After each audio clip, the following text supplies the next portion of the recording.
Cody Rhodes likes to ask us, what do we want to talk about? Well, today, we want to talk about something Cody Rhodes certainly does not. And that is the WWE Raw ratings and the fact that Cody Rhodes is not a draw. Welcome back, guys, to Fog Wrestling.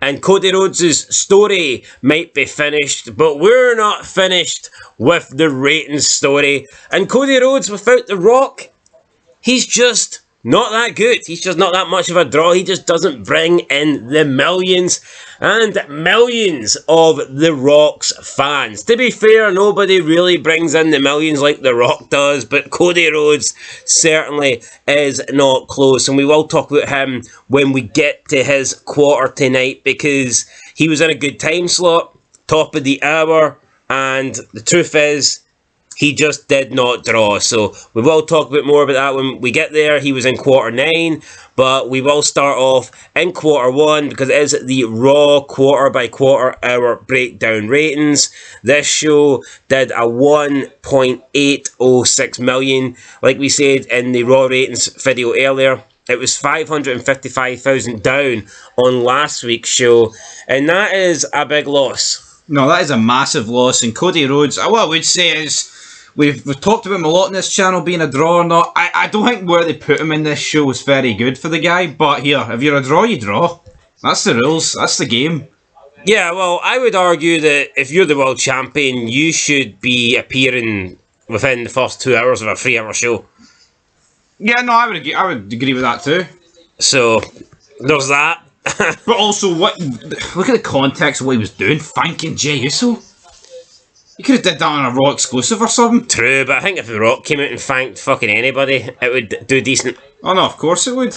Anyway, we'll get to Cody Rhodes when we get there. We start with quarter 1, 8 o'clock to 8:15. A Rhea Ripley live promo. The Liv Morgan come out, interrupting her, and then the Judgment Day with a backstage angle kicked off the show with 1.832 million viewers and a 0.61 in the demo. So Raw starting out at 1.832, and that seems to be roughly around the rating that they actually got. So yeah, they may have gained viewers throughout the show, but by the end they kind of lost those viewers. So I mean, an okay start to Raw, but nothing special, especially when you compare it to what they did last week.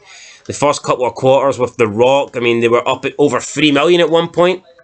Insane numbers. And, I mean, this week, Cody Rhodes, his quarter is almost half of what he did last week with The Rock.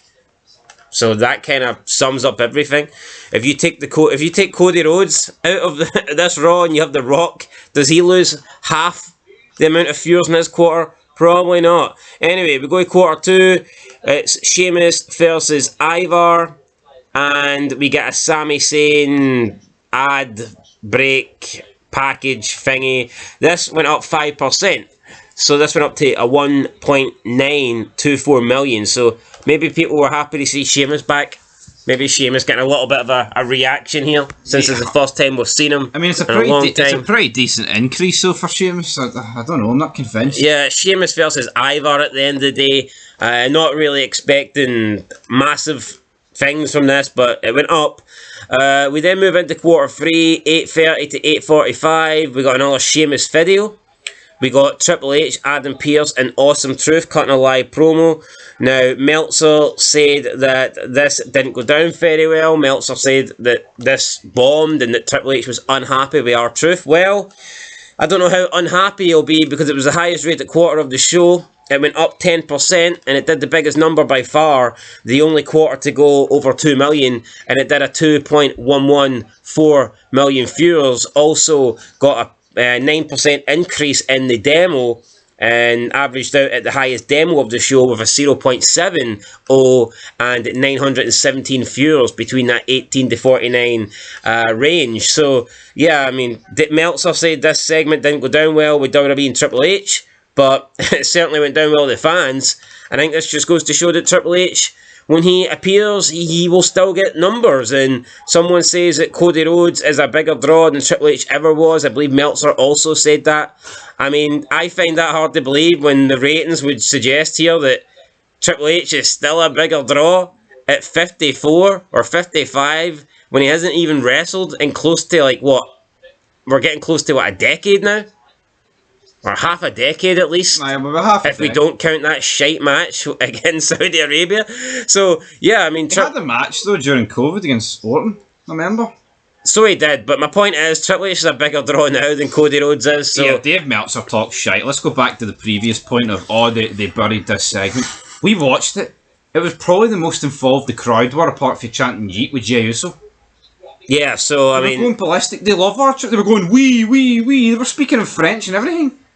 Yeah. Well, Dave Meltzer, right? And Triple H was... I think Triple H broke character, and he was laughing. Yeah. And Meltzer says Triple H wasn't happy with R-Truth in this segment. He's a goofball, Meltzer. He'd do anything trying to twist the knife. No, I think McMahon's the kind of guy that maybe wouldn't be happy if you made him break character. Aye. But Triple H, I don't think they're going to have an issue with that. This is Meltzer trying to, like, turn the shit show week that AEW had, and he's trying to, like, you know, make WWE look bad. He's pathetic, man. Well, it was the best quarter they had, so yeah, over 2 million, 2.114 to be exact. McMahon loved R-Truth. So. Highest demographic too, so yeah. I mean, overall, this was by far the most successful quarter of the show. Triple H outdrawing Cody Rhodes then. Yeah, we move into quarter 4. We had DIY versus the New Day versus the Creed Brothers.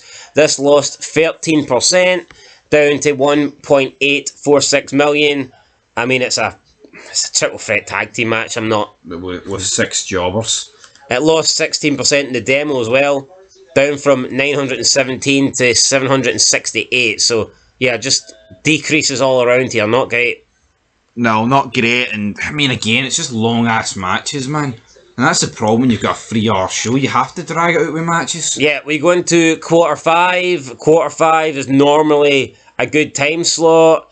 We hear how apparently you can stick anybody in quarter 5 and get a great number. Because when CM Punk was in quarter 5, he got no credit for his big number, but this didn't get a big number. A 1% increase.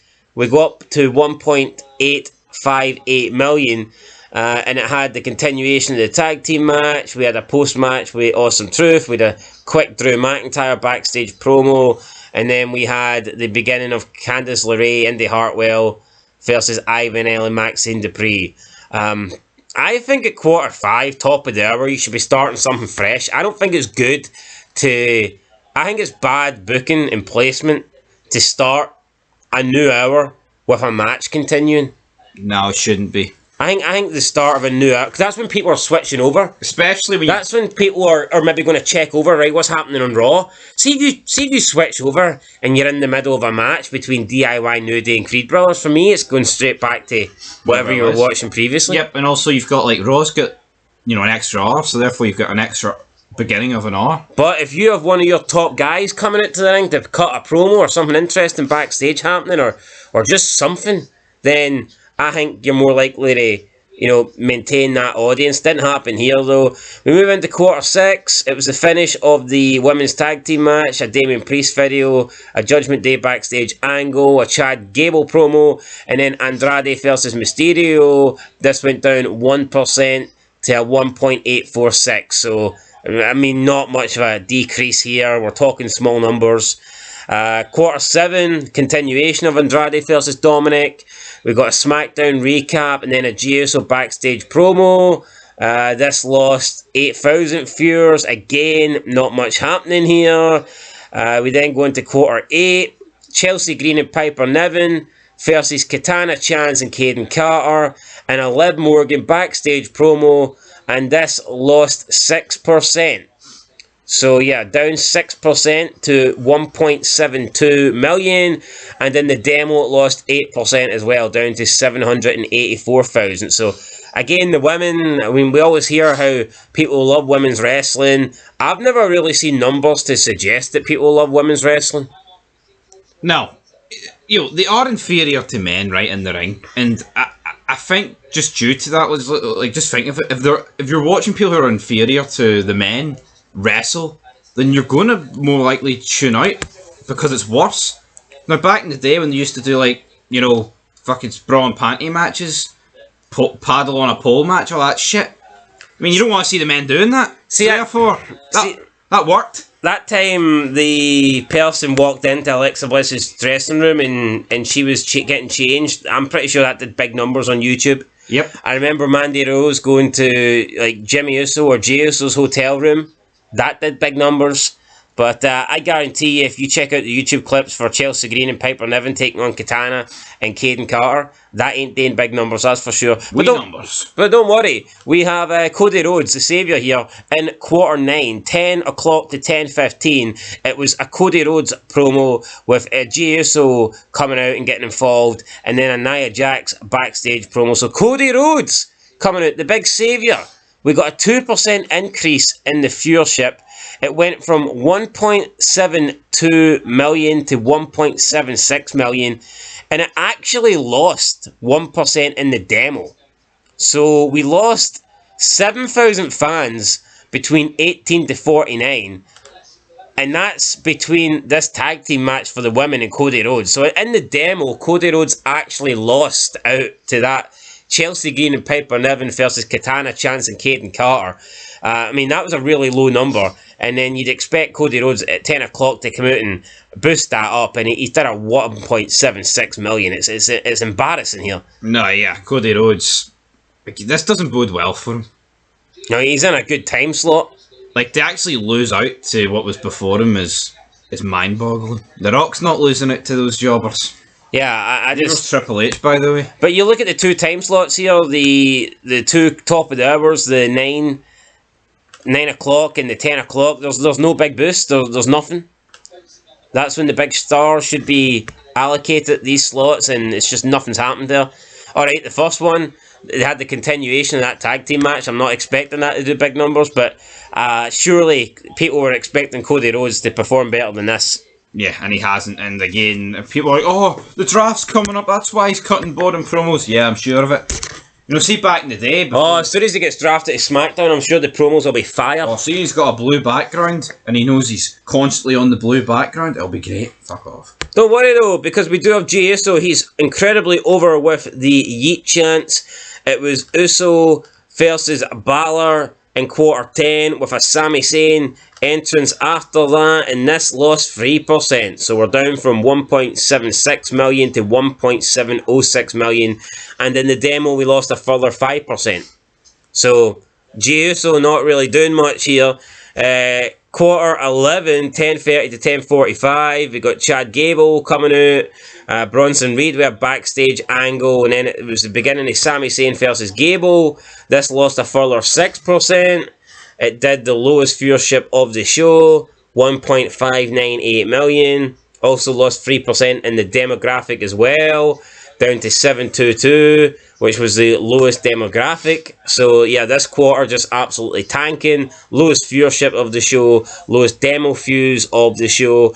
And then with the end in quarter 12 of the Sami Zayn Chad Gable match, we got a slight increase up 2% to 1.634, and 3% increase in the demo to finish with a 743. So, and the only reason that's going up is because it's the end of the show. And people might check in to see if anything happens after this match. It makes no sense that people but they're drawn in the last. No, because they had 2 quarters to draw, and the only reason they're drawn in the last one is because Raw's ending. And people are not expecting this to end the show. No, people are thinking they might get something special, or they might get a surprise. I guarantee you, if you said that this is nothing else is going to happen other than Sami Zayn and Gable, then people that tuned out at quarter 11 wouldn't have come back for quarter 12. Nope. Not a chance. If you care about the ending, then you're just going to watch the full fucking thing. If those two are involved right to the very end. So, yeah, Cody Rhodes, very poor number there. There's no disguising it. 1.76 million. Very poor. I mean, he got a 2% increase on that women's tag team match. I mean, that's it. Literally, that was it. I mean, Jesus Christ. I mean, come on. And the segment that apparently bombed, the segment that everyone's so unhappy about, the segment that R-Truth is supposedly in hot water for, in trouble for, was by far the best rated thing on the show. So, yeah, not good numbers for Raw. Way down on last week. The quarters just aren't there. They don't compare to last week. And there is a common denominator. Last week we had The Rock, and this week we didn't. Yep, we do not have The Rock this week. No CM Punk either. Yeah, you look at the YouTube clips, the views are down compared to what happened last week as well. So, After Mania, right, has an effect on that. But say The Rock or Punk didn't appear last week and they appeared this week, you trying to tell me the numbers wouldn't go up? Come on. yeah, definitely. So, really, really poor rating there for Cody Rhodes. He got a good time slot and just didn't do anything with it. So, we'll see what happens going forward, but I'm just not convinced Cody Rhodes is the man to lead WWE into this next era, this new era. He's boring. He's so fucking boring.